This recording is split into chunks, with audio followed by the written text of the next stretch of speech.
Hey, what's up, Outkick fans? I'm Kurt Schilling. You know me as a three-time World Series champion. I'm joining Outkick to bring you a brand new baseball show where we talk about everything, but only baseball. And you should subscribe to the podcast on Outkick's YouTube and search for the podcast exclusively on Spotify.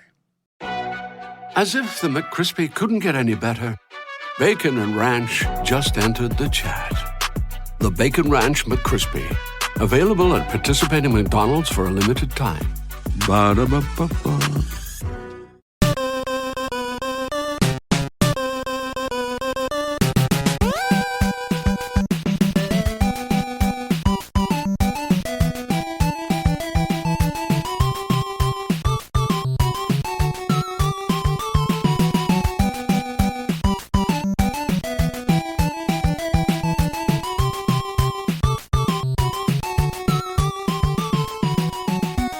Welcome to the family here on Purple Mafia. I am your host, Paladino Joey, or Joey Awajan. Purple Mafia is available on Apple Podcasts, Google Podcasts, Podaman, Spotify, iHeartRadio, TuneIn Radio, Audible, Stitcher, Podbean, Double Twist, all those wonderful apps you can get on your smart devices to listen to the show. Nice to have all the different avenues. It just opens up the door and such. We're back here on Purple Mafia to discuss more about Kevin O'Connell, the press conference and all good feel we have about him going forward.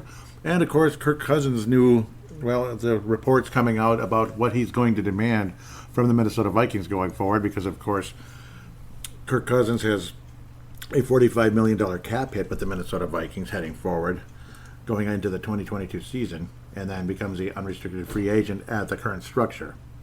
And again, this is going into the 2022 season. $45 million cap hit, of course. Base salary of $35 million. Is that all? Oh, is that all? But let's talk about Kevin O'Connell first, then I can rant a bit about what's going on with that going forward. It's going to be quite interesting. But Kevin O'Connell does sound like a wonderful, wonderful addition. This was going to be the main feature of the show. It's still supposed to be. It's just this Kirk Cousins thing has just been coming up, of course. Conversations on the Mackey and Judd show and such that kind of popped up yesterday afternoon while I was working. Kevin O'Connell, speaking of Kirk, they asked about Kirk Cousins, the status of Kirk Cousins. Is he going to be your quarterback going into next year and beyond? And then Kevin O'Connell said, Kirk is under contract and I'm excited to coach him. Translation, he's gone at the right price. That's how I'm looking at it. Whenever somebody says he's under contract, it's just like Paul Fenton, former Minnesota Wild general manager, everybody knew that Paul Fenton actually wanted to get rid of Bruce Boudreau, who was the head coach at the time, and replace him with funny Dean Evison, who ended up being an incredibly successful coach, even though Paul Fenton was fired and all that before Bruce Boudreau was. And then GM Bill Guerin ended up firing Bruce Boudreau in favor of Dean Evison, who was supposed to be just an interim, not the long-term solution, which was what Paul Fenton's thought was. And ended up, okay, but you get the idea. What Paul Fenton was saying at the press conference, long story longer, was Bruce is my coach, even though everybody knew Paul Fenton wanted Bruce gone. Just Bruce is my coach. So to me, it's like the same thing. Sorry for tying all that blah-blah-blah together, all that gobbledygook, but I guess that's how I am. That's how I am. Maybe when I have too much caffeine, I have too much to say. But there it is, Kevin O'Connell. So a lot of people have been coming in to be all the different contracts and such. No exciting names necessarily, and we do not have an offensive coordinator yet. Wes Phillips is definitely unofficial at the moment. He's the quarterback's coach and pass control, basically, coordinator going forward for the Los Angeles Rams and all that. Ed Donatel for sure will be the defensive coordinator. Conversations from Kevin O'Connell said that Donatel coaches the right defense for him, a system that's quote-unquote hard to play against. So that's also something that I would see is that's nice to know. If it's difficult for what Kevin O'Connell goes forward, I guess it's one of those kind of things. Whenever you're impressed with the way somebody runs a defense, I guess that's just a way to kind of move forward. Also, I don't see Donatel as any type of long-term solution at defensive coordinator at age 65. It could be kind of like giving other guys underneath a chance to kind of learn and grow down the stretch, and that's probably what's going on. I would not be surprised, and that conversation has been floated around various media outlets throughout the, in the local media, different, other podcasts and shows and all that, to Paul Allen and Mackey and Judd and Purple Daily, all that good stuff. This will, and also the conversation about the whole 3-4 deal with the 4 linebackers and all that. Kevin O'Connell talked about how they will use a lot of nickel defense because it is a passing league. They're going to use a lot of nickel defense, which again means more cornerbacks. So in that case, the linebacker is removed. So it doesn't necessarily mean it's going to be a 3-4. Not necessarily. Yeah, you're not going to have like a ton of linebackers necessarily anyway. So it's going to be very interesting with how things are going forward. You might end up seeing 3-3 type of situation in that case, which again adds to the interest, I guess. I suppose you're going to have 3 cornerbacks and a nickel, and of course a dime. You have 4 cornerbacks, so then it would get even more interesting. It'd be a 3-2 at that stage, at least I believe. It would be really kind of interesting how that would get set up. But of course you're going to have a dime defense on occasion, especially when you're on defense, the other team is behind, and it's getting late in the game. That's, you're ahead basically. You're trying to not give up big plays because they're going to be passing like crazy. They're not going to run as much because maybe they're out of timeouts or all that, and the clock is against the other team. But who knows? Who knows how things go with that? Conversation about Harrison Smith. They say he's the perfect player for the defense they want to play. This would be Kevin O'Connell. Are they trying to raise his trade value? Not sure. But Kevin O'Connell did talk about multiple defensive players. This and that, guys like Eric Kendricks, and even Anthony Barr was mentioned, which kind of surprises me. Anthony Barr was even mentioned. He's going into unrestricted free agency. Looks like he would have a signing bonus. And there's also a dead cap hit on Anthony Barr, which is unfortunate, almost $10 million. Oof. That kind of stinks. So that's interesting to think about. I guess it's voided, so never mind. It's not a big problem. It would have been a dead cap hit at the end of the day, so I'm looking at this incorrectly. But yes, Eric Kendricks, he's making what? His cap hit is 9.1 mil, basically, 150 after the 9. No, that's not his cap hit. That's his base salary. Cap hit is 13.5, so very high there. But his name was mentioned in a positive light during the press conference. Daniil Hunter's was not mentioned. Daniil Hunter's name was not mentioned, interestingly. Which again, he's a franchise defensive end. His cap hit, though, is number 2 on the team at $26 million. So that's another thing to think about, is that both Eric Kendricks and Anthony Barr were mentioned in the press conference. Anthony Barr is an unrestricted free agent, so why are they talking about him? Is it some kind of smoke screen or what? But I don't know. Obviously, you didn't hear about Tomlinson or Pierce. Wouldn't be surprised if both of them are gone, but one of them probably, and probably Pierce, I gotta say, because he's nothing but injured. I got tired of him, honestly. When he's there, he's good, but it's just he's always out, and I got sick of it. Delvin Cook, his cap hit isn't that bad. It's a big contract, but it's not that bad. 11.8 at the moment. How will things go going forward with that? I'm not sure. Obviously, Adam Thielen, 16.8 cap hit. Third on the team at 8%, and Kirk Cousins 21.43 going forward into next season. Again, I'm kind of jumping ahead, but it all kind of merges together. It's Minnesota Vikings conversation, and Kevin O'Connell is the head coach. Let's continue with other things. There was a definite, ongoing anti-Zimmer vibe throughout the entire press conference, particularly from Kevin O'Connell, because, well, we're sending a different message here. Collaboration is required. Without it, you'll lose your job in this league. Gee, was that kind of a side swipe? No. Was that a subtle shot at how things were ran earlier? No. But, and just kind of a subtle shot probably from other members in the franchise. And Kevin O'Connell kind of forwarded that in his press conference. O'Connell again said, a lot of people would say he easily won the press conference with his personality, his presence, but there's also a no BS approach. He's not like PJ Fleck, or, of course, even worse, Basement Brew, old Tim Brewster.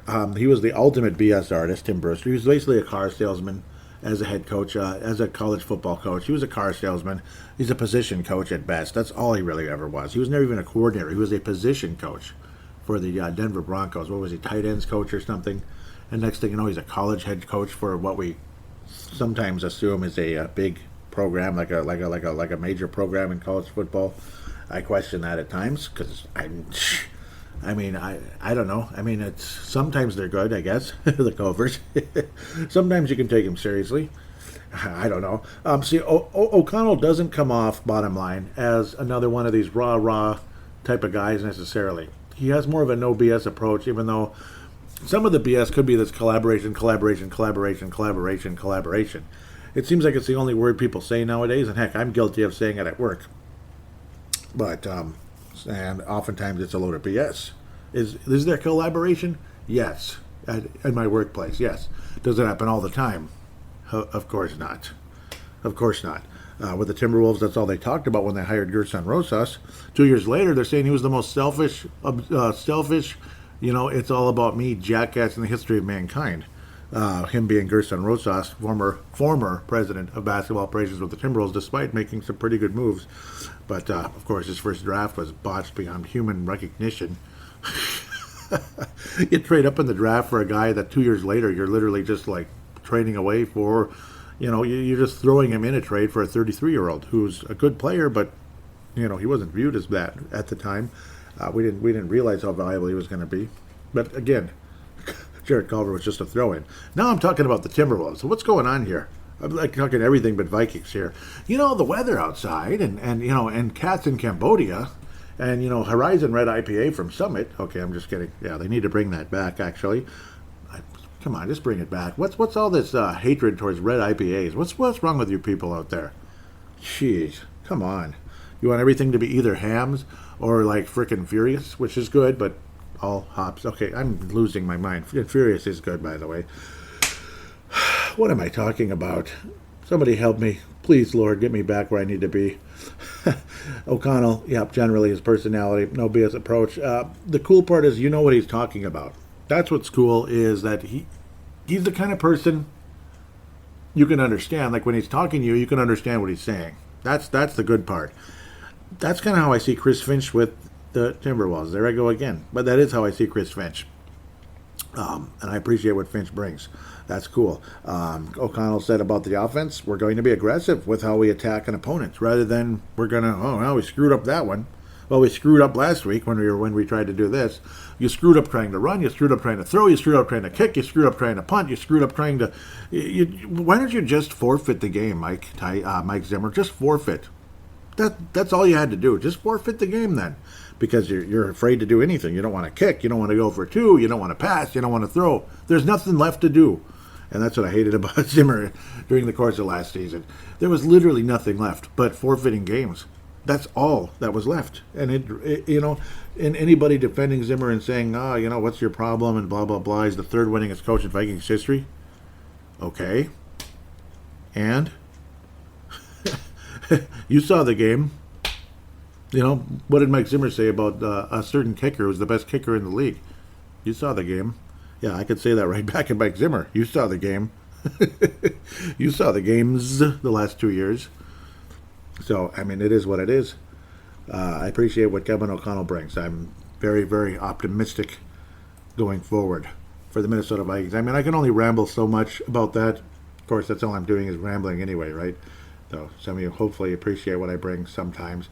Now I'm kind of jumping into the contracts. Thank you, sporttrack.com. This always helps with the official contracts. Yeah, Brian O'Neill, 5 years. Daniel Hunter, 5 years, 72. Expires in 2024. It doesn't show it the way I like necessarily. Doggone it. Okay, I like the multi-year summary, if I'm getting that right. Yeah, there we go. Then you can actually have a chart of how things are going. What is this? Oh, come on, man. Base salaries, cash earnings, da-da-da. This is irritating me, actually. Positional grouping. What are you talking about? That's not what I need. Okay, this is better. Now you can see the UFA. Kirk Cousins, he is an unrestricted free agent going into 2023. And the conversation, now that we can go back into Kirk Cousins here, is that Kirk Cousins, he's willing to do a cap restructure or a cap structure again to get that $45 million down, so he might be able to sign a free agent or two that's worth more than $1 million a year. Maybe that would be nice if that's possible. But what cost is it going to be? He's going to want $40 million a year, every year afterward. Just drop dead, shut up, and get out of my face. Shut up! $40 million a year afterward. I'm just, can we just move on here? As Phil Mackey was saying on the show, and I hate to just take lines from other people, but it's exactly how I feel. It's over. Goodbye. It's over. This is done. Stop with the negotiations with Kirk Cousins. It's time to move on. Do you really want to have Kirk Cousins sign for like $45 million again? Do you really want to come back in the same thing again? Just kick the can down the road, as that term's been used a million times.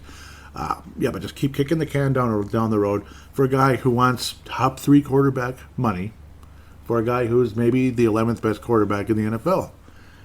Oh, let's look at his stats. Let's look at his stats, though. See, it's all about the stats. See, you're an idiot, Joey. 4,221 yards. Well, okay, even that doesn't stand out that great to me. But 33 touchdowns, Joey. But 33 touchdowns, though, if you want to come in with the millennial voice or Gen Z voice. But 33 touchdowns, though. But only 7 interceptions, though. Though. Quarterback rating, 103.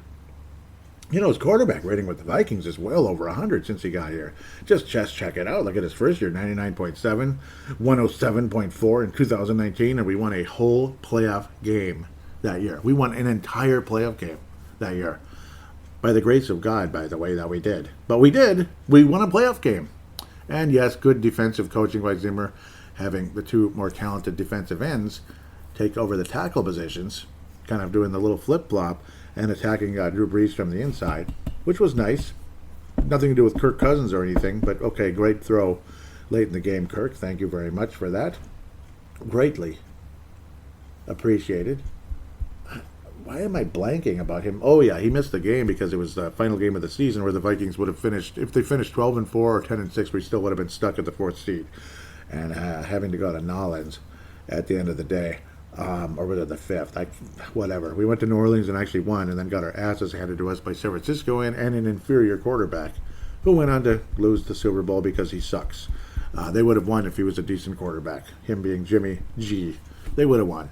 I'm not bitter about it either because I just love the Kansas City Chiefs. Oh, I just love that team so much.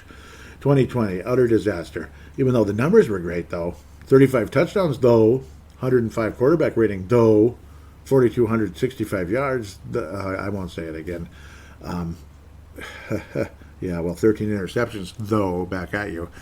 It's not a bad stat, but take a look at those 13 interceptions. Just watch some of those interceptions again and get back to me on that one.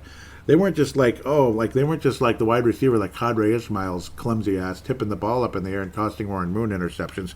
Not that Moon was clutch either, by the way. He hadn't won a playoff game in his whole life. In 20 bleeping years, he didn't win a playoff game. That's freaking horrible. Sorry, Warren, but that sucks. Some of those interceptions. All right, let's start out the half. We're behind. We need to get going here. This Atlanta team sucks. They're terrible. Intercepted, touchdown, pick 6, stuff like that. And it was the kind of interception that made you just, gag. Like whatever you ate for lunch. It's, nasty. Just nasty thoughts there. And, of course, we led the NFL last season, despite the defense sucking something. It was 27th in the league last year overall, which will get a coach fired, especially when defense is his forte by 1,000,000%. That's common sense. How do you not fire the coach after that? But also the fact that this great offense, or this phenomenal quarterback, who's got the best numbers ever, led the NFL in 3 and outs. This game is fucking horrible! And, of course, I had to stammer as I was saying 3 and outs. That's great. Good job, Joe. I did a Kirk Cousins there. I'm going to grit my teeth, and do that look he does. That kind of look. A lot of good it does us. And I don't know. Is all you care about is money, Kirk? Is it all you care about? Because obviously it doesn't look like you care about anything else. 20% of the cap going to you. 20%. That is 1/5. Common sense. 1/5 of the salary cap going to you. It's a little on the selfish side, I'd have to say. And this is a guy who is the son of a pastor, a very good pastor. As far as I'm concerned, he sounded really good. Don Cousins. What kind of Christian are you, man? I mean, how greedy can you be? How greedy can you be? And where is this money going? Don't you drive like an old van or something like that? Or like a mediocre van, whatever the heck? Where is the money going? I don't know. Does your dad have like the most luxurious church in the history of the world? And I don't know, does it have to be the most luxurious church, or is the message the most important part in the church? Is it the fact you have a most beautiful chandelier in the history of the world, which is basically like a pagan idol as far as I'm concerned, if you're that worried about that kind of stuff? Or is it about, the message? The message is number one first when it comes to that. Not about the fanciest chandelier or whatever the heck you might have. Kirk Cousins, with this kind of money going up, he could own a freaking car dealership. What's the deal? Where is this money going? Where is this money going, Mr. Frugal? I don't understand. He didn't grow up in the 30s or something, in the 1930s during the Depression. So I'm not understanding what's going on with all this. I do not understand the ultra greed here. I don't understand it. It would be $40 million plus per moving forward. Yep, and that is base salary, folks. Base salary. What's wrong with 30? Even 30 million is insane. And that's, $10 million less than what he's demanding. $10 million a year. Not over the course of a contract. There was a time where a $10 million contract was considered crazy. Like Kirby Puckett signed with the Twins years ago. What was it, like a 5-year, $30 million deal? And some people were like, oh my God, what a greedy SLB, blah, blah, blah, blah, blah. And now he's just playing right field? And you were paying him that much? Over 5, or was it not? It wasn't 5, it was like 7 years. It was a long time, because this was the early 90s. But, $40 million a year plus $45 million a year. Because it's not going to be just 40, it's over 40. We all know that. And then the kick the cap down the road, and the cap hit because we keep kicking the can down the road, it'll be $50 million. And then who do you sign? Who do you sign then? You just have college free agents basically for the rest of the team, and then we go like 3 and 14. Sorry, now it's 17 games. It sounds really dumb. Why didn't they keep it at 16? By the way, 3 and 14. Get out of town. 3 and 14, but he'll get his 4,000 yards, and he'll get complained like, why? Well, why do my receivers suck so bad? This is bullcrap. It's not my fault. It's not my fault you can't afford a good receiver. Yes, it is. Yes, it is. At the end of the day. So, can we just walk away from the table and move on? Even if you have to take a $45 million cap hit this season, if you're unable to trade him, the hell with it. I think it's time to move on. And if you can trade him, thank you, Lord. By the grace of God, we can trade him to wherever. Probably not back to Washington. Who knows? Maybe San Francisco if they believe he can go there. Unless Tom Brady's going to suit up for the 49ers in a final season and win his 8th championship and do it in his favorite team growing up, just like his hero Joe Montana. That would be kind of cool. I will admit that, as long as it's not at our expense. I don't think we're winning the Super Bowl next year. I don't think so. Unless we pull off some kind of miracle beyond miracles. I'm praying. I'm praying that... sorry, Don Cousins, that your son is not on this roster next year, and we're looking at a Teddy Bridgewater, a Gardner Minshew, somebody like that, to quarterback this team, to be a bridge to the greatest quarterback ever, Kellen Mond. I don't know, I'm just kidding. Or a quarterback du jour, whoever it is. If it's Willis or whoever going forward, that the Vikings can get the job done. Even if you have to wait an extra year, going into next year's draft, the 2023 draft, the year after this spring here coming up, this year I guess it is now, going forward. But there's a reason Sean Mannion was your bleeping backup. Sean Mannion is a third-string quarterback in the NFL. Sean Mannion shouldn't suit up for an NFL team unless it's like a disaster, like your backup gets injured in a game, like he's backing up the other guy, maybe the other guy's out for the year or something, and Sean, and then quarterback number 2, sprains his ankle real bad or whatever, has a, something goes on, he breaks some ribs or whatever, maybe he'll be back next week, but then, okay, Sean Mannion, finish this thing off, whatever the heck, whatever the bleep, I don't give a blank, that kind of thing. Frankly, my dear, I don't give a damn, that kind of thing. Now that I'm dragging this out longer than I need to. There's a reason why you have a third-string quarterback as your backup. And then a third-stringer that Mike Zimmer treated like he doesn't deserve to be on the Gophers. Doesn't deserve to be the Gophers' third-stringer, Kellen Mond. Oh, I see him every day. Like, he sucks. Why would I even consider even letting him play in a game? Yes, I understand the frustration because you already know what's going to happen. You knew probably a month ago. But at the same time, I don't know. That was a little bit harsh, I would have to say. For me, I'd kind of want to end on a positive note, like, okay, it's been good. Best of luck with Kellen Mond. God bless you guys. and screw you. I'll kick your ass later when I'm on the other sideline, like defensively, like Leslie Frazier did with the Buffalo Bills when they shocked us to start off Kirk Cousins' U.S. Bank career. That was quite embarrassing. That was really bad. With all of that said, though, I mean, I'm sorry, Kirk. God bless you going forward, but it's time to go. It's time to go, or just play out the final season with a $45 million cap hit and adios amigo. It is what it is. It is what it is. If you have to just play it out, the $45 million, and then come back with a much smaller cap situation going into 2023, so be it. But that's where I head with Kirky McClutcheton, which, yeah, he's not clutch. He can be clutch.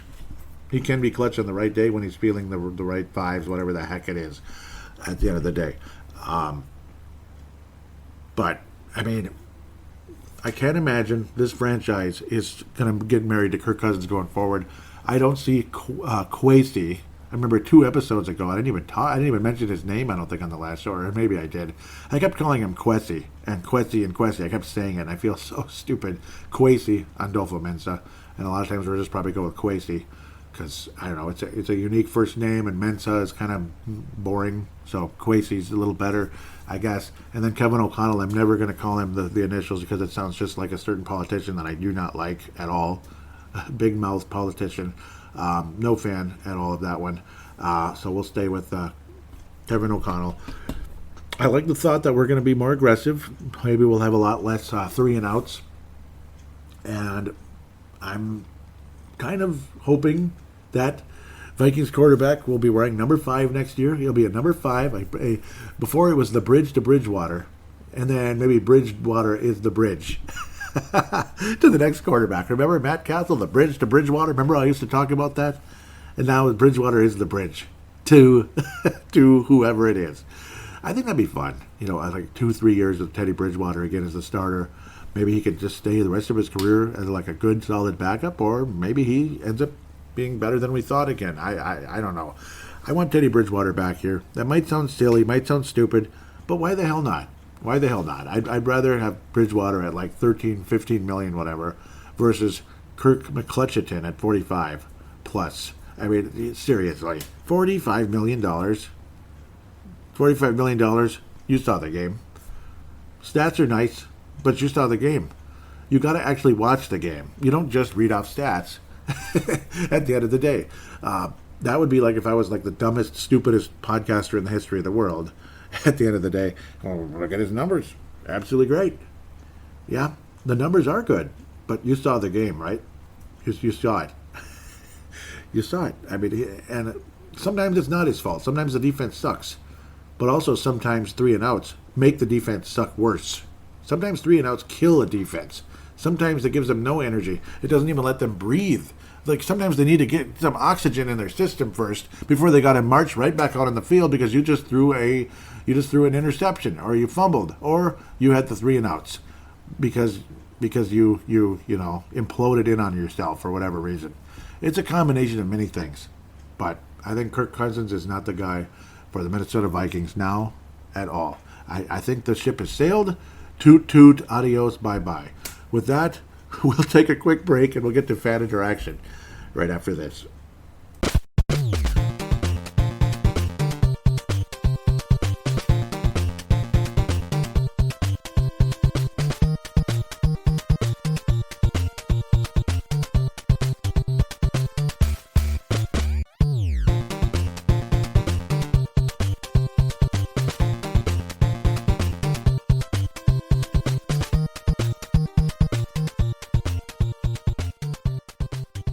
And we are back here on Purple Mafia, just 2 segments, which is nice sometimes. That's what I like about off-season shows, a little more simple to the point, and also kind of fun information to talk about.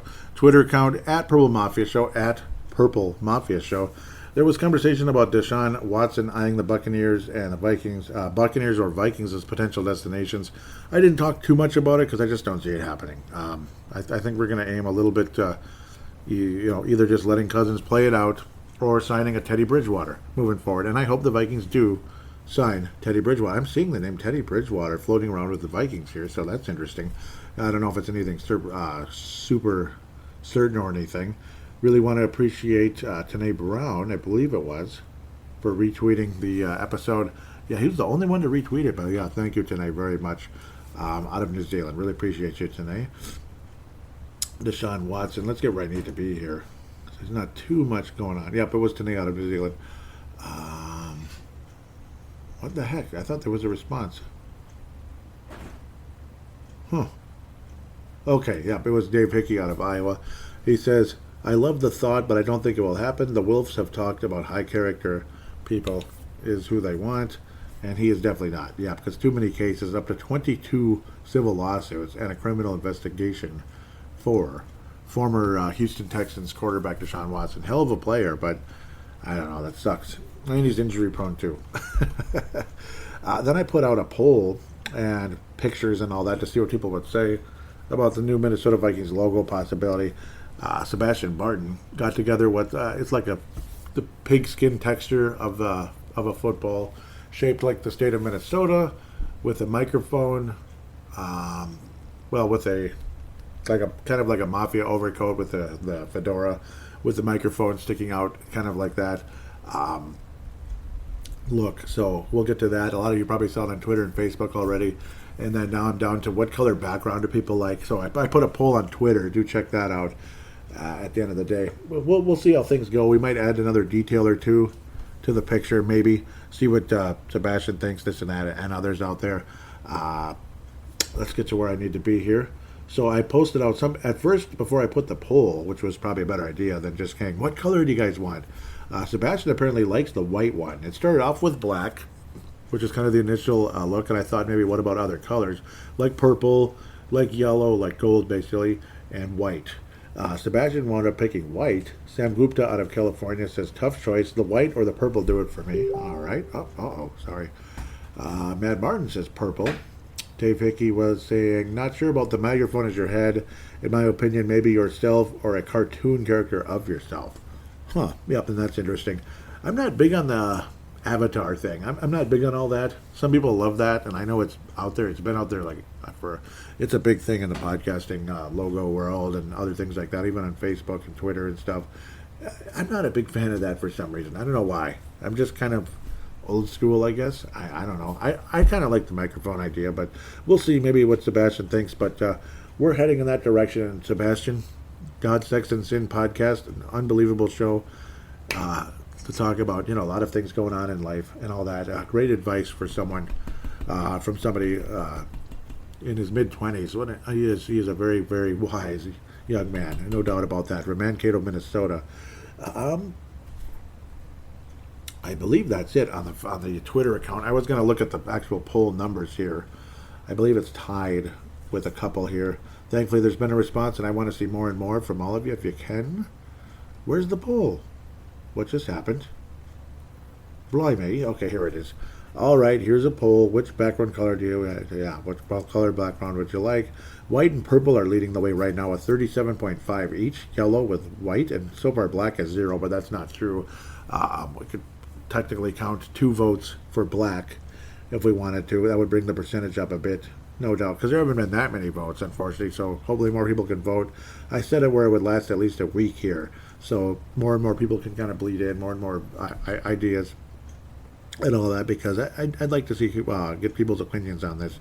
The purple one's good, but for some reason it changes kind of like the whole image. So I like the purple one probably the most. Obviously, I really like the yellow one as well. We may end up settling on the black, but I don't know. It looks like that one's not winning lately, except on Facebook. For some reason, I don't know why it changes the shade of my name and of kind of everything in that one. I wonder why purple does that, but the others don't. Like black doesn't, white doesn't, and gold doesn't. But for some reason, the purple does. So maybe that's a thought right there. Because maybe the purple one would look significantly better if it didn't do that. Like I was able to kind of keep the other shades normal. I think purple is probably the best choice. I mean, it is Purple Mafia. It's the Vikings and blah, blah, blah. So, I mean, that's where I'm leaning purple. I actually haven't even voted, which, I probably can't, even though I have the final say at the end of the day. So if it's purple versus white, I'm going with purple. But let's see, just in case Sebastian's listening, though, is there any way to make it not make the whole image like a shade of purple? Because it changes the complexity, if that's the right word. It changes the brightness of the fonts for whatever it says, Purple Mafia Show and Joey Awajan. And yep, I'm glad he spelled everything, like my name right and everything, because on the Brave the Wild, the young man, Pavel Bennett from Chechnya, he misspelled my name the first time around, but it's okay. It was just like, I didn't catch it right away. My friend Paul did. I was like, oh, crap, because I had everything all sized up and ready to go on, Hipcast, which would then go on to all the podcasting apps. So it's just kind of funny how that turned out. Let's get to Facebook and move forward here. If humanly possible, nothing on the last episode on Facebook, just likes, which thank you for those. Conversations was Vikings are planning to introduce, this is from Adam Schefter, introduce Kevin O'Connell. So it was like we can all stop worrying now. Mostly up all likes there. No comments. This one was, again, the Deshaun Watson conversation. Gerald String on Nebraska says overpriced, complete with unresolved personal issues. Go draft a quarterback. The win now approach hasn't worked since Herschel Walker. Yep, I agree. I'm sick of win now crap. It doesn't work, except for with the Rams, I guess. But that's Los Angeles and Tampa. Florida and California, they get away with that crap. We just don't seem to be able to do that. Like, obviously, the Lakers were terrible at the end of Kobe's career. And then next thing you know, LeBron James and Antonio Davis the next year, Anthony Davis, pardon me, and all these other helper pieces, this and that. And they got a championship out of 2020. Probably the only title they're going to get with the LeBron era in Los Angeles. Kevin O'Connell, I posted his comment here where he said, I greatly appreciate the Will family, Kwesi, stop it, Kwesi, and the entire Minnesota Vikings organization for providing the opportunity to be their next head coach. This is a franchise with a deep history and a tremendous fan base. Having been on the visitor's side in a U.S. Bank Stadium and experienced in the environment as an opposing coach, I'm excited to now have the support of these passionate Viking fans. I'm committed to working tirelessly to bring them a Super Bowl championship. Other than the last part, it's just the same old meh. I don't, yeah. I'm glad the press conference was different than that. It's a cute little introduction. Lottie freaking da. Yay, the deep history, yeah. Like, no Super Bowl appearances since 76. The only other team that's been that inept about getting to the Super Bowl is the Detroit Lions. Everybody else has made it. Cincinnati's been there 3 times. Cincinnati has been there 3 times.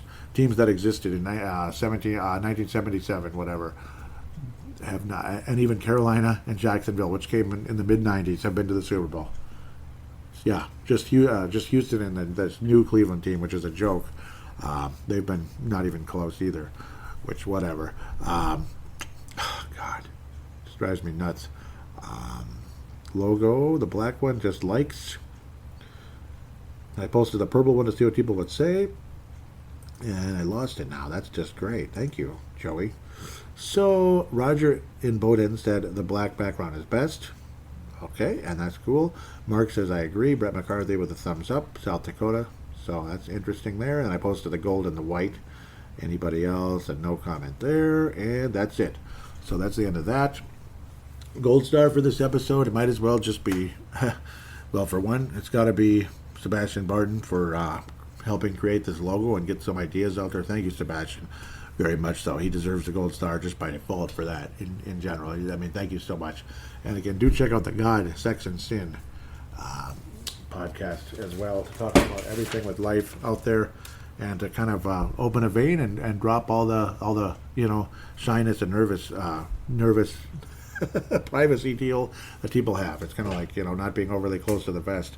Check out the Vig It application, Vigit, Vigit. It is not real money wagering. It's social media for sports bettors. You can post about your picks, see what others are saying about games. Vig It Betting leads a month-long betting competition to see who the best sports bettor is over the course of a month. Free-to-play sportsbook, bet free coins, win real prizes, betting stats. There's great information available on a Vig It like-line movement where the public is betting. All right, so crypto, also crypto.com. It is an app as well for Apple and Google devices. Just basically click on the link in the show description. It'll show that Purple Mafia referred you, or Joey Awajan, or whatever. Brave the Wild Timberwolves Explosion referred you. Freedom of Thought also referred you. And that, you'll get $25 put in your account. So very, very cool there.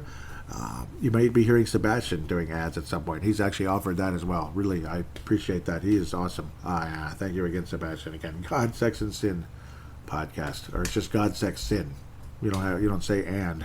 You just put in those 3 words, and you should find it on several applications or apps or whatever we call those. Silver Star is kind of like all of you. Silver Star is going to go to all of you for this one. Just thank you to all of you that commented and retweeted and all that. Thank you guys so much. And I'm not trying to generalize. There wasn't a whole lot of interaction, but I appreciate everyone that did. Gold-plated Silver Star for you guys. With that said, again, please write a positive rating for the show on Apple Podcasts, Stitcher, you can do it. Audible, you can do it. And then Spotify, you could put a star rating at the very least. I don't think there's a written review deal, but maybe there is. I don't know. But for those of you that have in the past for Apple and Stitcher and such, thank you so much. Anybody that could in the future, please do. I greatly appreciate you in so many ways. And yes, keep voting on the color if you haven't yet, the color background, and maybe we'll add another detail or 2 to the picture. We'll see. We'll see what fits. This and that. I'm not trying to put any pressure on anybody, obviously. That's, I don't want to drive Sebastian crazy, but I know he enjoys doing that kind of thing, and he created a pretty cool logo for God, Sex, and Sin podcast. Definitely put some good work into that, and he knows what he's doing. Me, I'm not a graphic design kind of guy. I'm not really that kind of guy. I can kind of choose a background, this and that. I have a creative mind, but I'm not really into the graphic design type of conversation. I'd like to be, but I'm just not there. Maybe someday I'll finally, get my butt going with that, because I do have a creative mind for things. I hope people could notice that at times. Final thing, I guess I already said about rating the show. Well, please call into the show if you could. It'd be greatly appreciated. That's what I was talking about, thinking about in my head here. Yeah, you could lead off fan interaction, open any free voice recording any free voice recording application or app on any smart device on the planet. Just open it, press record, talk, treat it like a phone call, hit stop, share it, /email it to paladinolive@yahoo.com, paladinolive@yahoo.com. I will then convert it into an MP3 file thanks to Zumzar with a Z.com. And there you go. You'll be back on board. You'll be on board with this show, and your voice will be with mine, and I can't wait to hear from you. With that said, God bless everybody, and we'll see what happens in the next couple weeks here with decisions that are going to be made, interesting choices and such. We'll see what happens. Obviously, you got State of the Vikings coming up. That might be the next show, and I'll try to post out. Maybe I'll create a vote. Nah, I'm not going to put a vote for MVP. No, I would let you guys just kind of comment. I'm going to keep it the way I've done it in the past, but hopefully I get a good amount of responses. Because I got to make my own decision about who's going to be MVP, and then you guys. I could create one just for the fun of it, and then I'll say this is what you guys said, and then I'll have mine. Maybe we'll agree 100% MVP. Biggest disappointment, biggest surprise of the season. Yeah, I'm going to still do that. If I can remember, I'll still do that if I don't get dumb and forget. But State of the Vikings 2022, that's probably going to be the next episode. I don't anticipate any crazy news happening in between now and then, but we'll see. Maybe it'll happen. With that said, we'll take a quick hiatus here for a week or 2 and get back on the air for a big boy.